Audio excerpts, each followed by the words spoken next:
Ladies and gentlemen, the President of the United States, William Jefferson Clinton. En cuanto lo vi por primera vez, supe que me habían transportado a otro nivel. Y recuerdo que me dije, este muchacho está muy bien. There is nothing wrong with America that cannot be cured by what is right with America. Es sincero respecto a los valores que ejemplifican la política de la época que le ha tocado vivir. This is our time. Let us embrace it. La misma ambición, el mismo empuje, la misma energía, los mismos intereses e ideas que le empujan en una dirección sana, le empujan también hacia otros caminos. No se puede separar al Clinton bueno del malo. Se desvive por los halagos, pide siempre pruebas de aprobación. Luego el paso siguiente fue bajarse los pantalones, exhibirse ante mí y preguntarme si quería besarlo. Me tocó el pecho. I want you to listen to me. I'm going to say this again. I did not have sexual relations with that woman, Miss Lewinsky. Lo que tiene Bill Clinton es una gran capacidad para recibir un golpe, salir al pasillo y seguir caminando. Indeed, I did have a relationship with Miss Lewinsky that was not appropriate. In fact, it was wrong. He has answered these allegations. Ha respondido a las acusaciones con una total falta de sinceridad. At best. Es alguien con una vida muy agitada. Cada minuto es una conmoción. Se le puede querer o odiar, pero Bill Clinton no deja indiferente a nadie. Bill Clinton.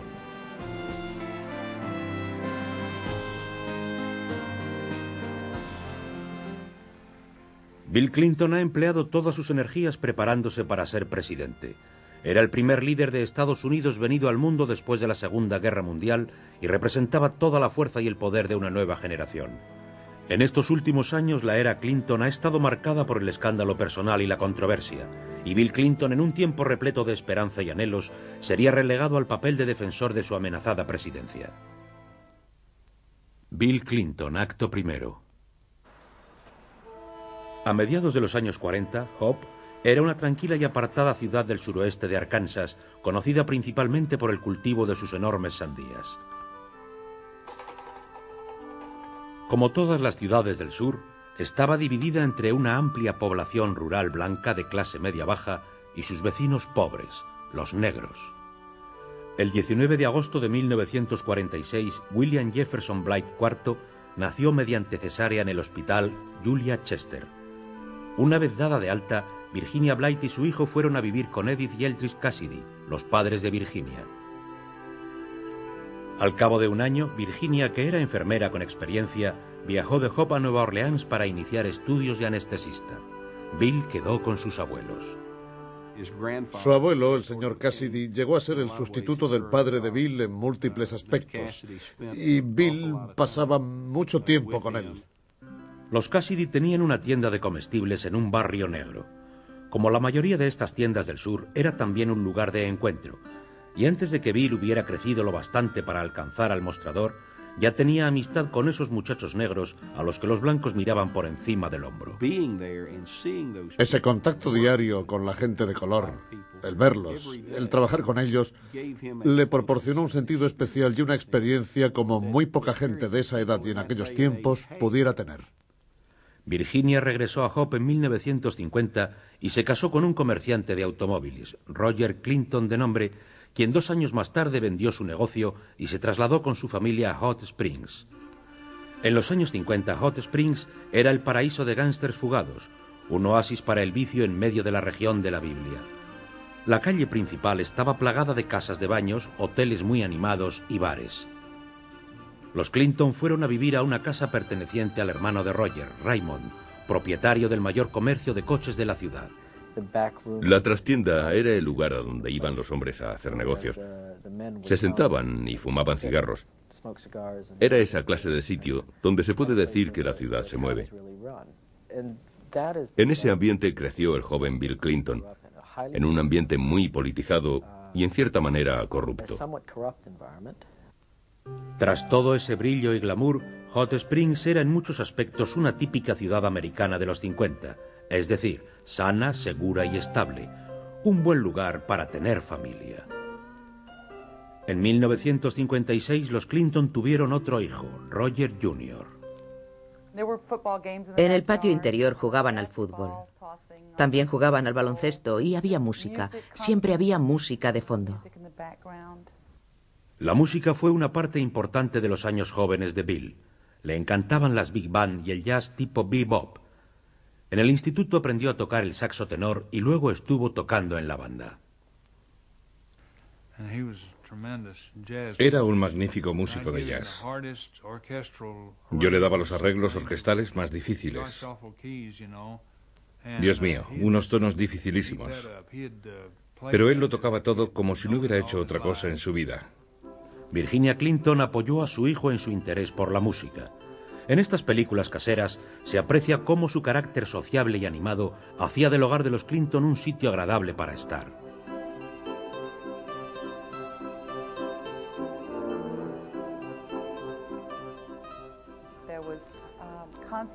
Se conversaba constantemente, a veces sobre temas muy serios.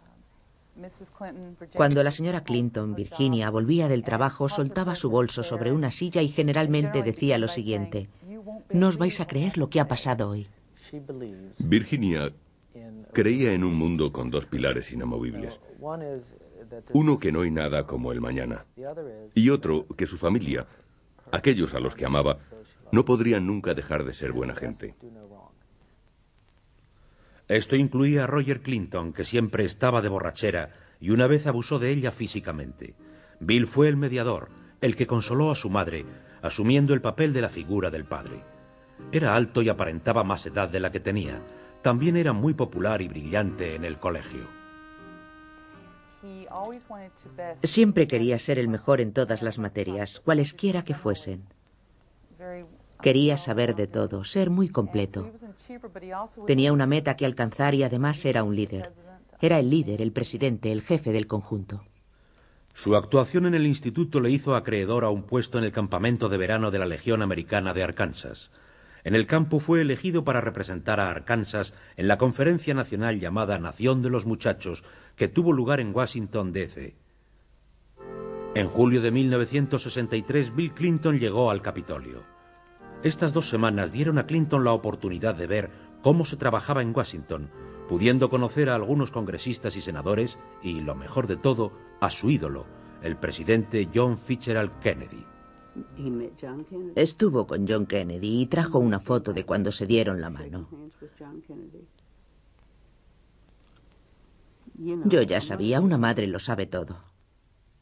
Clinton vio su futuro en la política. El primer paso lo dio inscribiéndose en la Universidad de Georgetown, en la Escuela de Asuntos Extranjeros, en otoño de 1964. Y aquí lo tenemos, a sus 17 años. El único baptista del sur en una universidad de clase media alta, predominantemente católica. Al mes y medio de su llegada a Washington, ya es presidente de los estudiantes. Y de nuevo es él quien estrecha manos, las de los estudiantes diciendo: hola, soy Bill Clinton de Hot Spring, Arkansas. La educación política de Clinton comenzó en Georgetown, donde estudió ciencias políticas. Durante las vacaciones de 1966 se ofreció voluntario para trabajar en la campaña de Frank Holtz para gobernador de Arkansas. Holtz perdió, pero su sentido de la organización le valió a Clinton un puesto en el despacho senatorial de J. William Fulbright en Washington. Fulbright era declarado enemigo de la guerra del Vietnam y Clinton compartió pronto sus ideas. La guerra cambiaba la vida en el campus. La agitación estudiantil iba en aumento. En 1967 Clinton se presentó a la presidencia del Consejo Estudiantil. Había mantenido siempre estrecho contacto con la administración jesuita de Georgetown y no estaba de acuerdo con el ambiente del campus, opuesto al sistema establecido. Fue derrotado por un individuo de carácter maleable, más conservador que Clinton ideológicamente, pero que sabía cómo desenvolverse en el ambiente rebelde que había en el campus en aquellos momentos. A la derrota de Clinton se sumó la mala noticia de que su padrastro fallecía de cáncer. Regresó a Hot Springs. Aunque Bill y su padre nunca habían estado muy unidos, durante los últimos días de Roger, Bill descubrió que, a pesar de todos sus defectos, le quería y admiraba.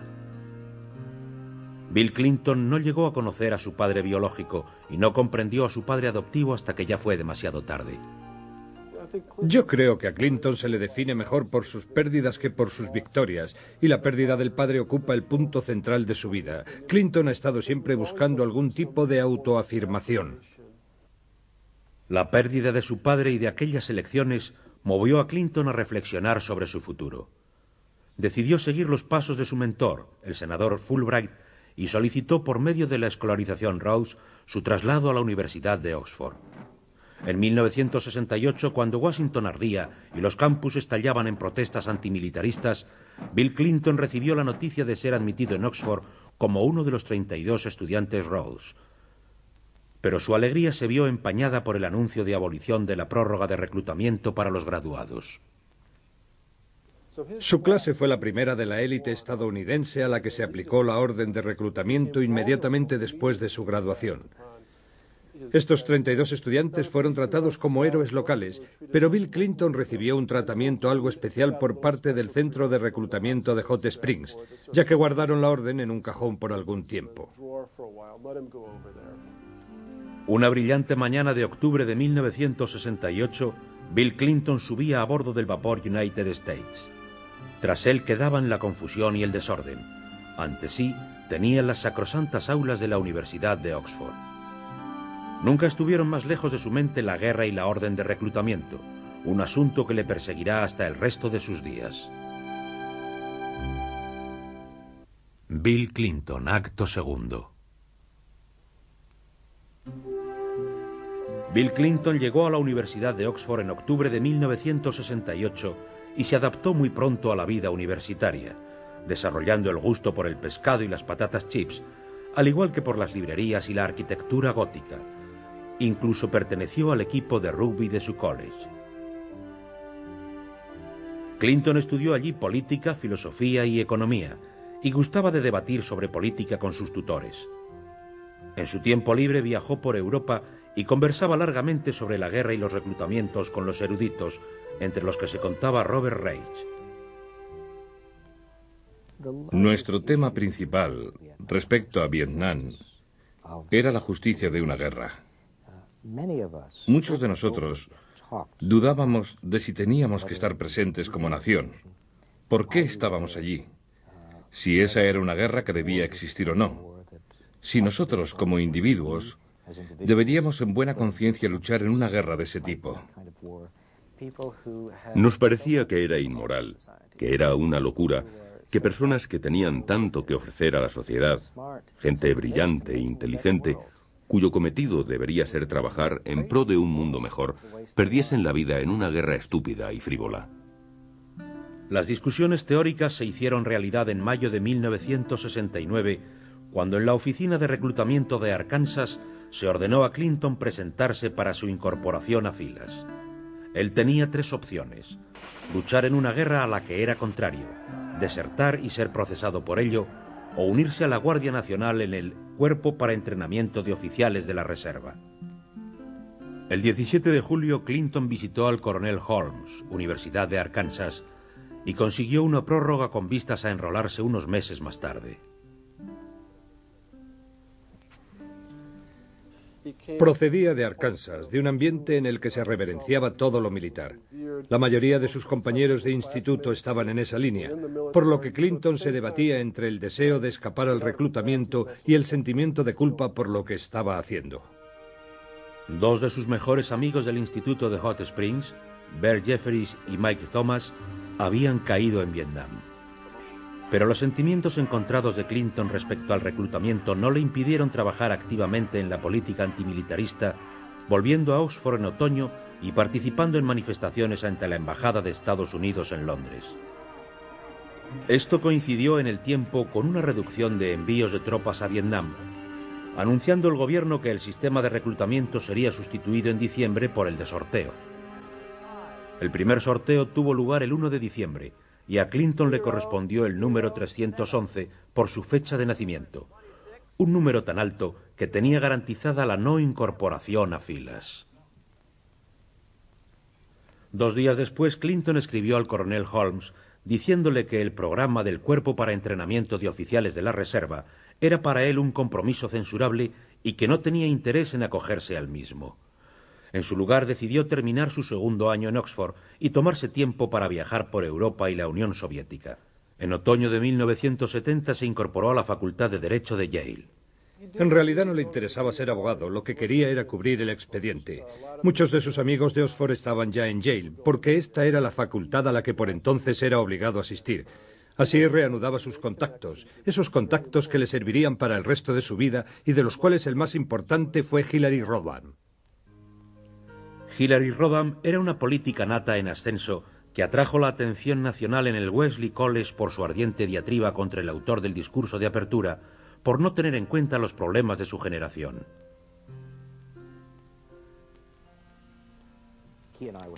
Estábamos comiendo Bill y yo cuando llegó Hillary y yo le dije: quisiera presentarte a un hombre terrible. Los presenté y así empezó todo. Aunque ellos dicen que no fue entonces, sino 2 semanas más tarde, cuando se vieron en la librería de Yale. I thought that he was great looking and he was fun and he was just somebody who challenged and made you happy all the time. I've just never met anybody like Bill.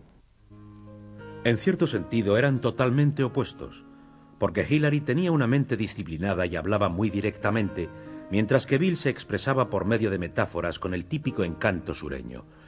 Hillary sabía de niños porque también trabajaba en la oficina local de abogacía de pobres, y la meta de Bill era su carrera política. Juntos formaban un magnífico equipo. Se complementaban, con aportaciones muy valiosas de cada una de las partes. Es seguramente una de las relaciones más perfectas que conozco, tanto en el terreno intelectual y político como emocional. En 1972 se incorporaron como voluntarios a la campaña presidencial de George McGovern y a Clinton se le encargó la organización de la campaña en Texas. A pesar de sus esfuerzos, el presidente Nixon obtuvo una victoria aplastante y McGovern quedó con solo el 33% de los votos. Esta campaña demostró a Clinton que los demócratas liberales habían perdido aquel apoyo de los trabajadores con el que contaban tradicionalmente. Bill Clinton comenzó su vida política en un momento en que su partido, el demócrata, empezaba un largo y lento declinar. El movimiento de la clase blanca trabajadora se apartaba del partido y Clinton tendría que enfrentarse a este hecho. Después de su graduación en Yale en 1973, Clinton regresó a Arkansas y ocupó un puesto de profesor en la Facultad de Derecho. Hillary, insegura sobre el futuro, permaneció en Washington, trabajando en el voto de censura a Richard Nixon. El Watergate había puesto a los republicanos a la defensiva, y en 1974 el congresista republicano de Arkansas John Paul Hammersmith se presentó a la reelección. Clinton decidió empezar su propia carrera política, y al comprobar que su campaña ganaba adeptos, se dirigió a la cúpula demócrata de Arkansas en busca de apoyo.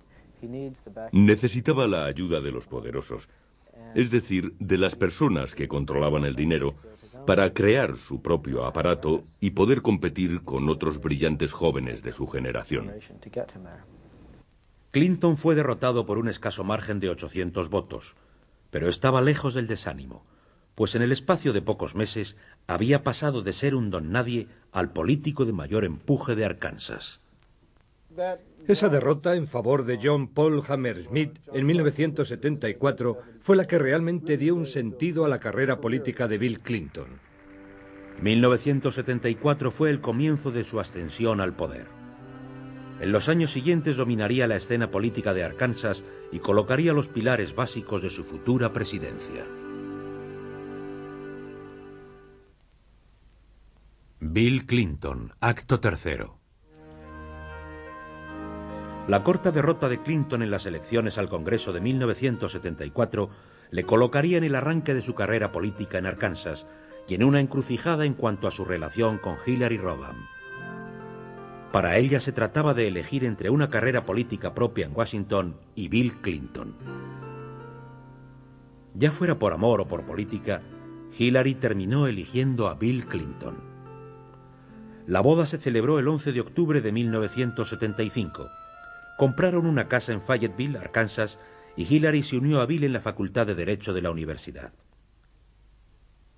En 1976, Bill Clinton se presentó a fiscal general de Arkansas y ganó ampliamente.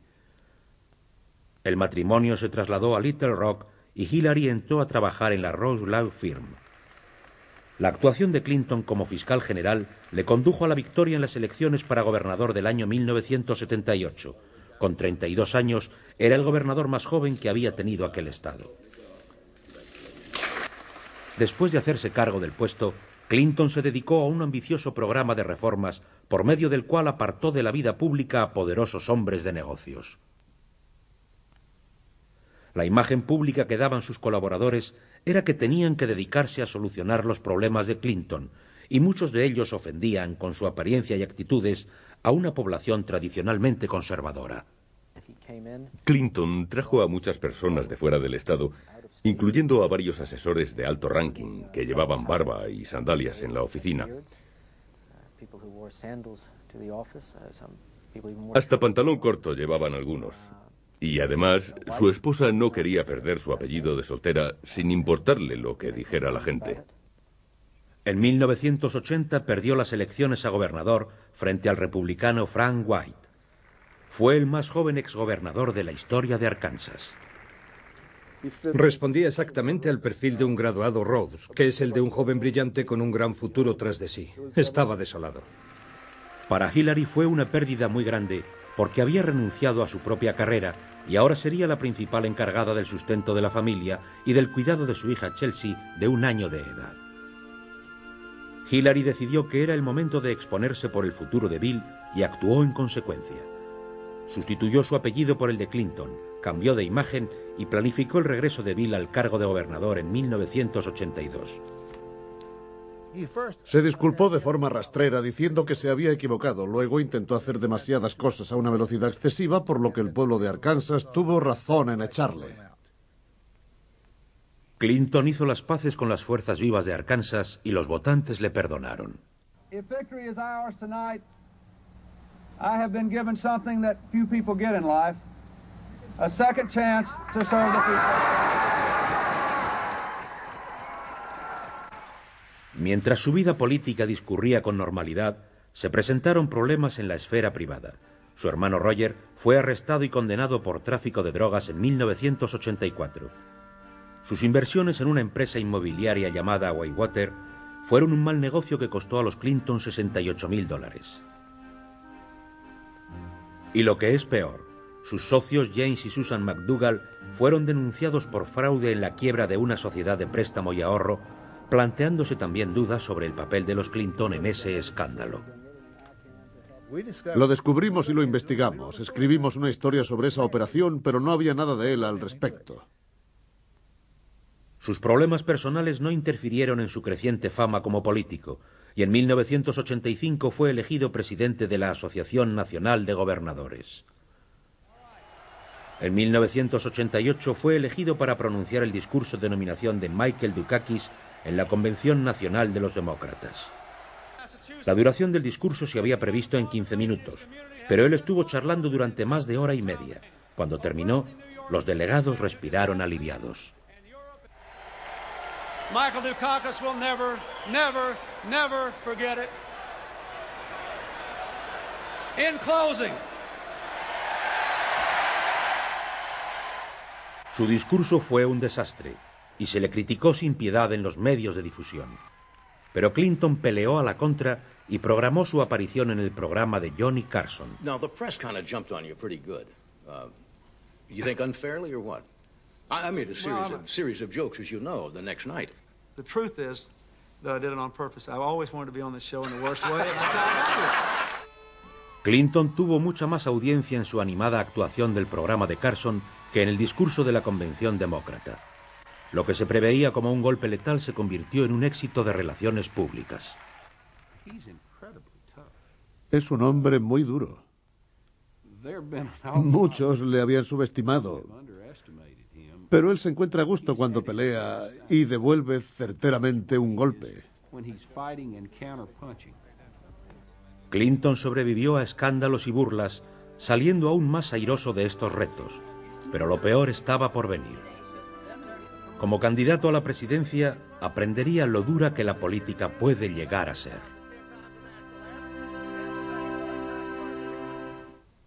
Bill Clinton, acto cuarto. Cuando Bill Clinton anunció en octubre de 1991 que se iba a presentar a la presidencia, inició la carrera que había estado preparando durante toda su vida. Pero el camino hacia la nominación estaba cubierto de minas que amenazaban con explotar bajo sus pies. La primera se llamaba Jennifer Flowers y era una periodista de la televisión de Arkansas que decía haber tenido una aventura con el gobernador Clinton. Clinton, sin embargo, no se acobardó. Si debía enfrentarse a la acusación de mujeriego, este era el momento, y cuanto antes mejor. Y así, en 1992, en el programa Super Bowl del domingo, con una audiencia estimada en 50 millones de personas, respondió a los cargos durante una hora entera. Su mujer Hillary estaba a su lado. I'm assuming from your answer that you're categorically denying that you ever had an affair with Jennifer Flowers. I've said that before, and so is she. Sin embargo, el gobernador se negó a entrar en detalles sobre el problema matrimonial que ambos admitían tener. Are you prepared tonight to say that you've never had an extramarital affair? I'm not prepared tonight to say that any married couple should ever discuss that with anyone but themselves. I'm not prepared to say that about anybody. Esas evasivas hicieron que mucha gente tuviera la impresión de que Bill Clinton hablaba con verdades a medias. Impresión que se vio reforzada cuando más tarde se le preguntó si había fumado marihuana en Oxford. And that when I was in England, I experimented with marijuana a time or two and I didn't like it. And didn't inhale and never tried it again. Siempre hay un atisbo de verdad en la tendencia de Clinton a añadir algo a las respuestas que se le piden. En este caso, desde luego, había verdad en ello, porque no se tragaba el humo cuando ya no quedaba nada que fumar. Pero Bill Clinton tenía muchos puntos a su favor en esa carrera por la nominación democrática, y uno de ellos era la suerte. Yo no creo que esperara ganar cuando se presentó en 1992, sino que lo consideraba una prueba que le prepararía para 1996. Clinton suponía que se presentaría otro candidato para la nominación, alguno de los pesos pesados del Partido Demócrata.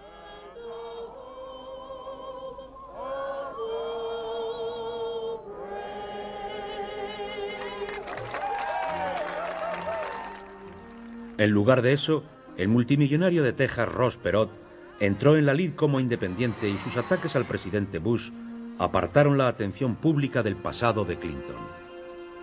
Con su pasado fuera de las candilejas, Clinton pudo ganar para sí el número suficiente de delegados para afianzarse en la nominación.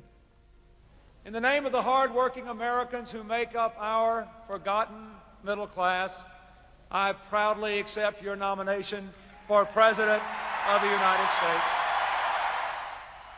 Con 46 años, Bill Clinton fue el nominado más joven desde John F. Kennedy.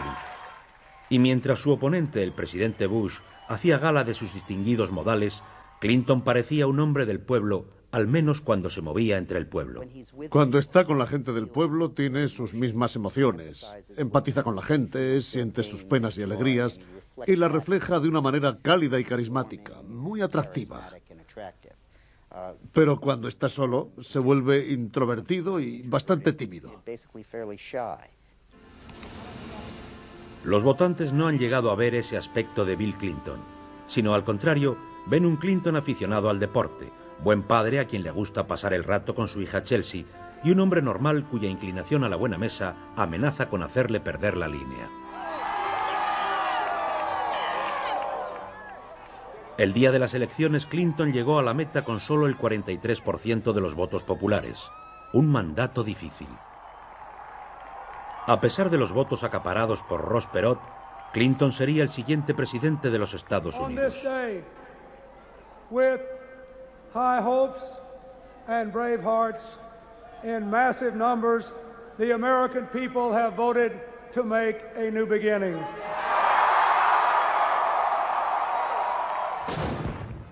Fue un nuevo comienzo para América y para Bill Clinton. That I will faithfully execute the office of President of the United States. Aunque él tuvo que enfrentarse pronto al hecho de que presentarse a presidente y serlo eran dos cosas bien distintas. Clinton ya se había imaginado siempre lo que haría al llegar a la presidencia. Los ejemplos para él eran Franklin Roosevelt y John Kennedy, cuyos primeros 100 días fueron de una actividad enorme. Trató de imitarlos, pero todo resultó muy diferente de como él esperaba. Los republicanos nunca lo consideraron un legítimo presidente, sino una excrescencia, un error que al cabo de 4 años sería subsanado por ellos, y piensan mantener una guerra sin cuartel a base de una lista de escándalos. Los problemas se presentaron sin tardanza. En su primer día en el Salón Oval, Clinton anunció el término de la discriminación de los homosexuales en el ejército. Pero cuando el Pentágono y el Congreso se sintieron agraviados, el presidente retiró su decisión. Fue el primero de una serie de compromisos que hicieron dudar a más de uno sobre si el presidente se mantendría fiel a sus ideales. Realmente no tiene ningún principio básico por el que morir o por el que renunciaría a su ambición. Siempre busca el término medio. Cuando funciona está bien. Cuando no funciona, al final ambas partes se ponen nerviosas y es como si él no apoyara ninguna de ellas. Da la impresión de que cada decisión, cada proyecto, cada designación de Clinton provocan una controversia. Por ejemplo, el Nannygate. Las 2 primeras personas que eligió para fiscal general tenían problemas legales por impago a las niñeras de su casa.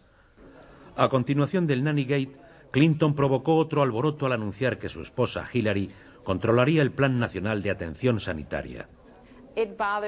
Mucha gente se sintió realmente disgustada al ver que repentinamente, sin preparación alguna, tenían a alguien en la Casa Blanca que era la primera dama, por lo que no se la podía despedir y que gozaba de gran poder. Clinton se sentía frustrado y molesto. Y según los habitantes de la Casa Blanca, cuando se enfada, mucho cuidado. Que si es de temperamento fuerte, tiene un temperamento clásico, porque suelta un exabrupto y luego se calma pronto. Como los italianos, que te gritan y se desahogan y después te abrazan. Pero no pasa nada, la vida sigue. Cuando la vida siguió en el Salón Oval, Clinton obtuvo auténticas victorias. Ganó el apoyo al proyecto de libre comercio, suprimió el déficit federal y colaboró en la pacificación de israelíes y palestinos. Pero cuando Clinton entró en su segundo año de deliberaciones, la mala suerte volvió a cebarse en él. En enero de 1994 perdió su apoyo más valioso y su inspiración primera. Su madre Virginia murió tras una larga lucha con un cáncer de pecho. De todas las dificultades a las que tuvo que enfrentarse Bill Clinton en su primer año en la Casa Blanca, esta fue seguramente la mayor. Yo temí que hubiera peligro por un tiempo, que perdiese un poco el norte, pero no fue así. Debo decir a su favor que llegó hasta el final a pesar de la muerte de su madre. My mother taught me. She taught me about family and hard work and sacrifice. And always, always, she taught me to fight. Clinton luchó para progresar. Por entonces apareció de nuevo en la prensa el asunto del Whitewater y su especulación urbanística. Se convocó un consejo independiente especial para investigarlo y los republicanos también abrieron su propia investigación interna. Y entonces apareció en escena Paula Jones.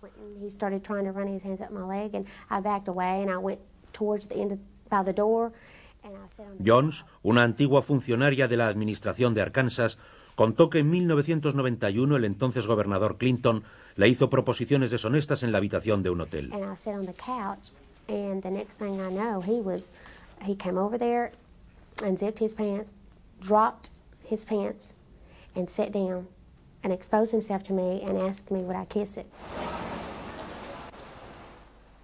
Jones demandó a Clinton por acoso sexual. Era la primera vez que esto ocurría con un presidente en ejercicio en la historia de Estados Unidos. Los portavoces de la Casa Blanca no le dieron importancia a este asunto, diciendo que el presidente no recordaba nada de aquello de lo que se le acusaba. The incident did not occur. In a single term, this complaint is tabloid trash with a legal caption on it. Un juez federal dictaminó que el juicio se pospondría hasta que Bill Clinton ya no estuviera en su puesto. Fue uno de los pocos toques de color para el presidente en ese año. Pero no mucho después, Clinton conocería a otra joven, y las declaraciones de esta mujer sí amenazarían con poner un fin desgraciado al mandato de Bill Clinton. Bill Clinton, acto quinto. Durante su carrera a Bill Clinton se le ha llamado el chico de ida y vuelta, y en 1995 lo demostró bien a las claras en todas sus facetas. El año comenzó mal. Los republicanos habían ganado el control de la Casa Blanca y del Senado, y en abril el presidente Clinton se vio obligado a insistir que seguía en activo.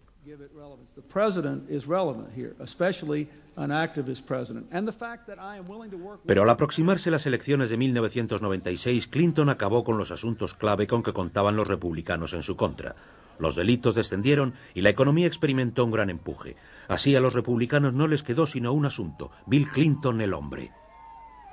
I don't believe, frankly, that the Republicans could do anything to damage my character. They may be able to attack my reputation, but God is the ultimate judge of people's character. En 1996 los electores mostraron su confianza en Bill Clinton y fue reelegido. Today the American people have spoken. They have affirmed our course. They have told us to go forward. Al comenzar su segundo mandato, su proyecto era preparar a América para entrar en el siglo XXI, pero vino lo inesperado. En mayo de 1997, la Corte Suprema decidió que se procedería inmediatamente a la causa contra el presidente por el supuesto acoso sexual a Paula Jones. En esos momentos el presidente estaba ocupado con sus labores de padre, despidiéndose de su única hija, Chelsea, que partía para la universidad. Se puede decir lo que se quiera de los Clinton, pero han realizado una estupenda labor educacional con su hija Chelsea, que es una figura muy respetada, tanto por los republicanos como por los demócratas. Es muy equilibrada y creo que ambos padres han contribuido positivamente a la educación de su hija. Mientras Clinton se despedía de su hija, el abogado de Paula Jones investigaba buscando huellas de una posible relación extramarital del presidente Clinton. Empezaron con que querían hacerse una idea clara de lo que sería el modelo de acoso sexual del presidente. Y para ello miraron a ver qué encontraban en la Casa Blanca. El abogado supo de una becaria de 24 años llamada Monica Lewinsky. Existían rumores de que Mónica había presumido de tener una aventura con el presidente Clinton. Al interrogar el abogado a Mónica, ella negó bajo juramento haber tenido relaciones con el presidente. Pero entonces Linda Tripp, una antigua compañera de trabajo de Mónica, anunció que tenía grabadas conversaciones secretas con la exbecaria en las que ésta admitía haber mantenido relaciones sexuales con el presidente Clinton. También confesaba en la cinta que Clinton le había pedido que negase esa relación. Si aquello era cierto, el presidente era culpable de obstrucción a la justicia. Repentinamente, Bill Clinton se vio envuelto en un escándalo que amenazaba su presidencia. Todo el mundo recordará el ambiente de crisis absoluta que se respiraba durante aquellos primeros días, no solo en la Casa Blanca, sino también en Washington. Se hablaba de que el presidente Clinton debería dimitir. El presidente negó las acusaciones, pero de una forma que provocó aún más dudas. There is no improper relationship. The allegations I have read are not true. He has answered these allegations Ha respondido a las acusaciones con una total falta de sinceridad.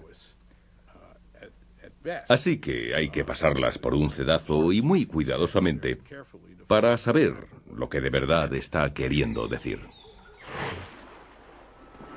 Los medios aportaban cada día algo nuevo al escándalo, y entre tanto el presidente viajaba a lugares lejanos. Recibió muchas críticas por esos viajes que parecían querer apartar la atención del asunto Lewinsky.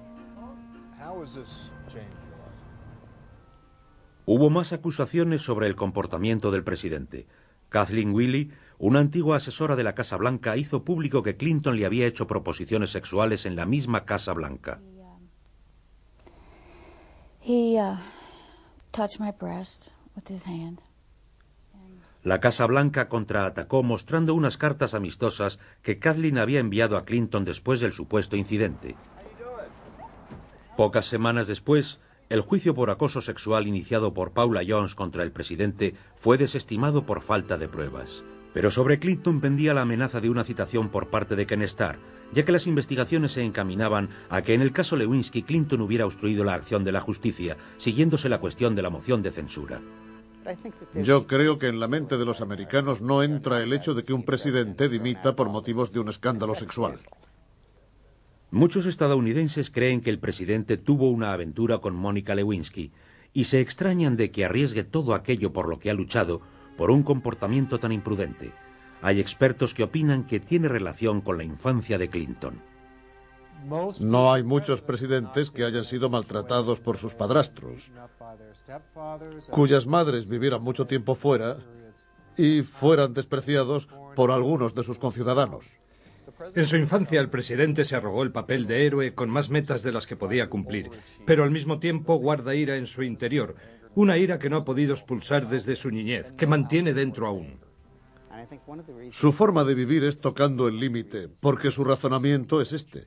Yo puedo ganar la carrera, bien, ahora la voy a ganar a la pata coja, y ahora la voy a ganar con una mano atada a la espalda.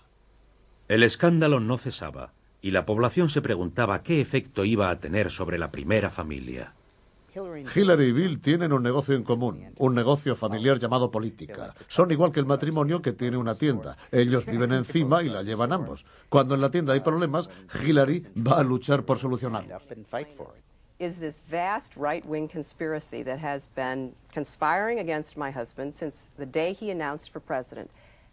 Hillary no solo apoyó a su marido en los tiempos difíciles, sino también a su hija Chelsea. Estoy segura de que han hablado a menudo por teléfono y de que la señora Clinton habrá dicho a Chelsea que intente seguir con su vida. Pero en verano de 1998 las dificultades para la primera familia aumentaron, porque Bill Clinton tuvo que enfrentarse a la prueba más dura. El 6 de agosto, Mónica Lewinsky testificó ante el gran jurado de Ken Starr tras habérsele garantizado la inmunidad de enjuiciamiento criminal. Admitió haber tenido una aventura con el presidente. También entregó a los investigadores un vestido que, según decía, contenía restos de DNA tras un acto sexual con Clinton.